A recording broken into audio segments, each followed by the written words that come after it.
welcome to the second review of the evening. Up this time is Hardcore Maze Cube Puzzle Survival Game.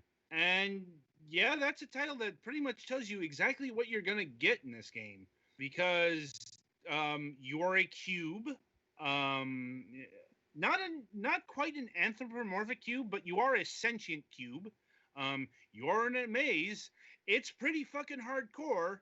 It's puzzling, and you will try to survive. Right, so we were given the Nintendo Switch version of a puzzle survival game here, and that means over to the Galax for the body of this review. So, disclaimer right up front. There is a alleged hardcore mode in this game. I didn't get that far because you have to beat adventure mode to friggin' access that, and I didn't. But yeah, you're a cubey guy in a maze. You have a limited number of lives, and you have to pick up cubics, which are these little square thingies, and there are secret scrolls, and in later levels there are like hidden save points that you can get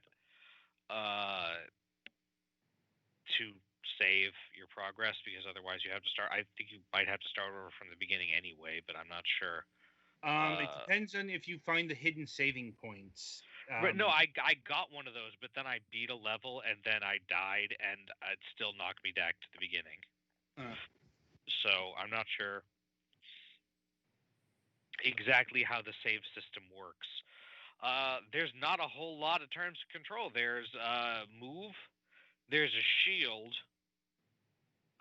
there's a boost which you have to collect, I believe, a certain number of cubics to be able to use, and it keeps track of how many boosts you use for some reason. And on certain levels, you can move the camera or the light, because there are some levels where the maze is dark. Ooh. Also, the weird fucking thing is that when you beat a level, the cube god thing asks you a riddle, and you have to get the riddle right to advance. Some of these are things like spelling out the answer to like a classic actual riddle, like what can answer you even though it has no voice, or whatever, or what gets bigger when you take more away from it. Ooh. Or what is in the beginning of the year, the middle of I, and the end of eternity? Yeah, that kind of shit. The answer is the letter Y, by the way. Yeah. But some of it is like, ants figure out the connection between these symbols, and I'm like, fuck you. Eddie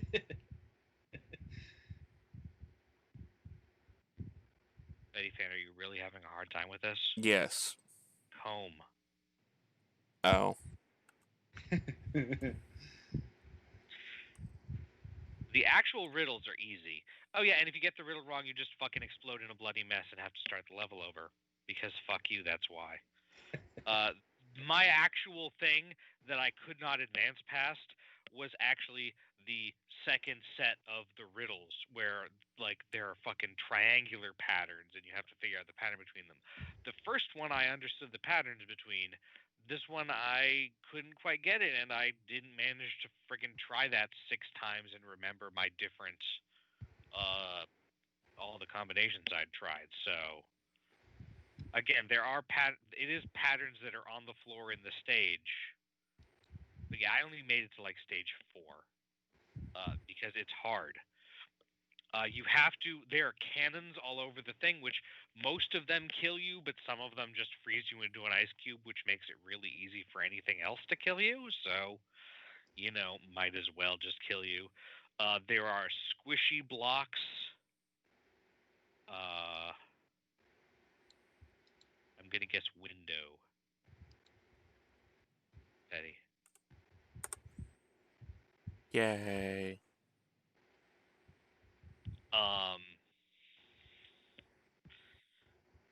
Where was I?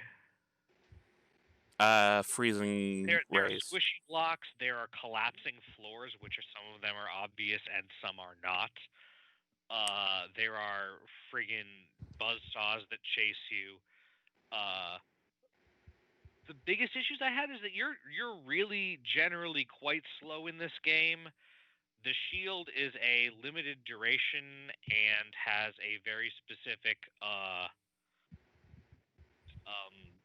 timing for like it doesn't go up the first instant you push it. It takes a split second, and then and also you can't move while shielding, but that's fairly obvious.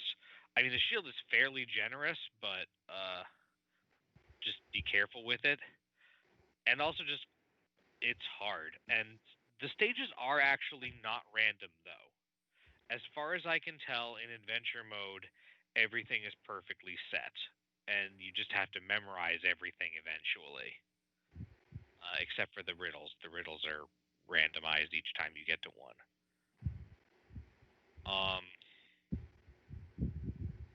There is a time trial mode called Time for Life or something, where you have a limited amount of time to complete each stage, or you just die.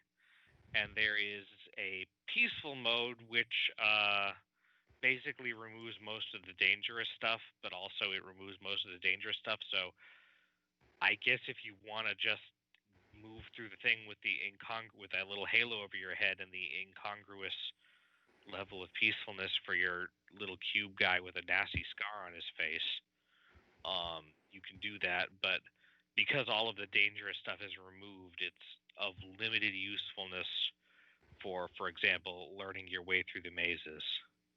And again, there's an actual hardcore mode that you have to beat adventure mode to unlock. So I don't know what that actually entails, but I assume it's some sort of one life mode, and it does have or a randomized level or some mode or something. Do you guys have any questions? Nope. Not really. There aren't touch controls or anything on the Switch version. I tried. Probably for the best. I'm guessing no HD rumble. I didn't notice any rumble, no. I think the original language for this is Portuguese. That's the only other language it has an option for at any rate, and the translation of the story bits that I got to was a little bit awkward, but it's fine. Mm-hmm. It's not as if you're probably coming to this for the epic plot of why the cube must survive. Maze. Yes. Yeah. There are a lot of the things. It's frustrating because you're slow enough that I found fairly often you can get in a situation where you're gonna die, but you still have to wait like half a section to actually die. Mm-hmm. And again, you are on a life budget. You can get more lives by collecting enough cubics, but dying, it's not like Meat Boy where dying is just okay, try again. Which I guess, admittedly, without randomized mazes, that would probably make it too easy. But a lot of the trial, I guess, is just in memorizing. I mean, you can do that kind of thing with handmade levels. I mean, Super Meat Boy managed. Yeah.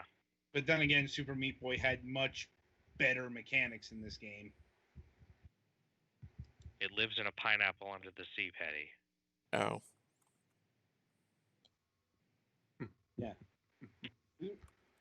Anyway, it's also very interesting. The riddles are a nice. I like riddles, so I was sort of pleasantly surprised when it was not asking me about the fucking patterns on the floor that I was too busy dodging bullets to pay much attention to. But they're still kind of incongruous for the game. Like, I don't get what this has to do with the maze. We would have to ask the developers. Yeah. You get what I mean, though. So, like, what's the little thing down at the bottom center? The little thing down at the bottom, the meter? Yeah.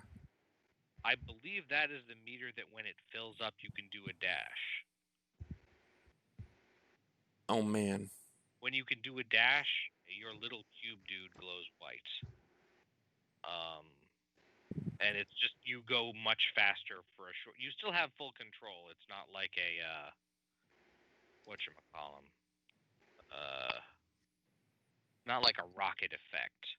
Mm. It's just you're faster for a little while, which is good for certain things where it's a thing where the door closes in front of you and then the door closes behind you and then you get squished. Mm-hmm. Of which I've seen at least 3 or 4 in the first 3 levels or 4 levels. So, yes, the discover the logic of the symbols one. It's 1 dot, 2 dots, and Yeah. 3 dots. That one I got. The second one I did not get.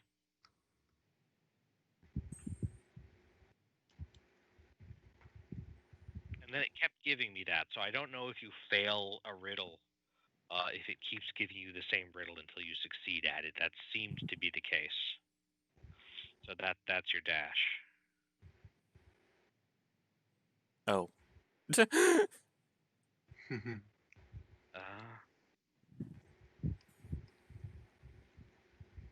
yeah, I mean, I didn't get super far. It's enjoyable enough if you're into maze. The other the other issue I had is could be higher contrasts. Yeah. In general, sometimes it's a little tricky to tell where holes or walls are just because everything is generally dark gray. Like the things that are white, like your eyes and the things you need to pick up, stand out okay. But it's easier to see the random fucking spider webs that do nothing than it is to see the actual walls you need to maneuver around sometimes. So yeah, overall, I mean, it's an okay. I get the premise. I did not have that much fun with it just because it's hard, and once you've learned a thing, the trick is in execution, and it's still rough enough that that's sometimes a problem. Mm-hmm. And the music is similarly ambient and creepy. And pretty minimalist. Like, yeah, that's why I didn't say anything about the music. There barely was any. Yeah. No, it's worth mentioning because it's all part of the gloomy aesthetic it's going for here. Yeah. So if you're into hardcore mazes, I can think of. I think you'd probably be good with this, but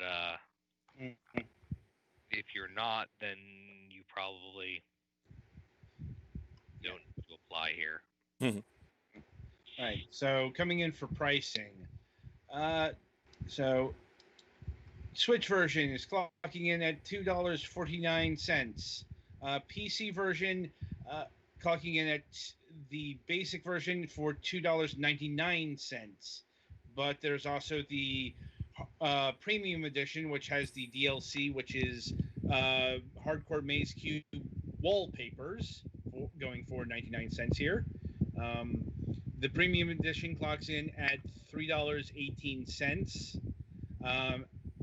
There's also some multi-game bundle packs here.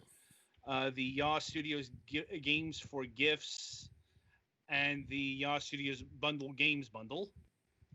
Since those both involve games that are beyond Hardcore Maze Cube, though they look similarly shape-based, maybe? I don't know. Like, we haven't reviewed those. We're not covering those, so those are beyond the scope of this review. But there's a bit of a price disparity there, but it's like 50 cents. Don't think it's going to kill anyone if you splurge for the PC version, such as it is. I guess it's the best value here is the premium edition. I suppose it comes down to if you want Hardcore Maze Cube wallpapers. And in terms of purchasability, it's $3 to $5. It's the price is fine. If you think it might appeal to you, it's definitely worth at least checking out. And even if it doesn't, once again, it's so cheap that you're probably not going to be too despondent that you spent cup of coffee money on something. Yeah, even for the amount of, and amount of time and fun I got out of it, I don't think I would have been upset if I'd paid $3 And hell, for it. Going to the most expensive bundle here, the Yas Studios Bundle Games Bundle, this thing is only $7.46.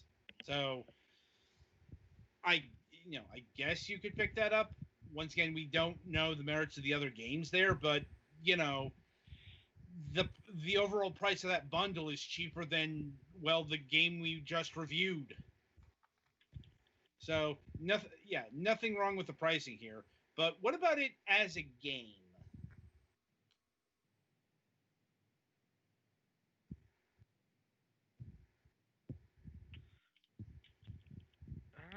I don't think it's bad. It's just not something that I would enjoy spending a ton of time with. I feel like the things that I don't like about it are mostly things that were intentional to get a certain feel. So I think it pretty much succeeded at what it was trying to do. Does that make sense? Yeah.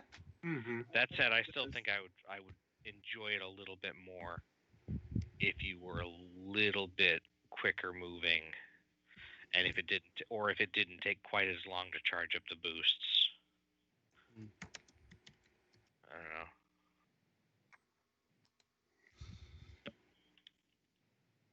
I don't know. Well, yeah, I guess that'll about do it for Hardcore Maze Cube Puzzle Survival Game. Be sure to tune in after the break, as we'll be reviewing A Summer with the Shiba Inu,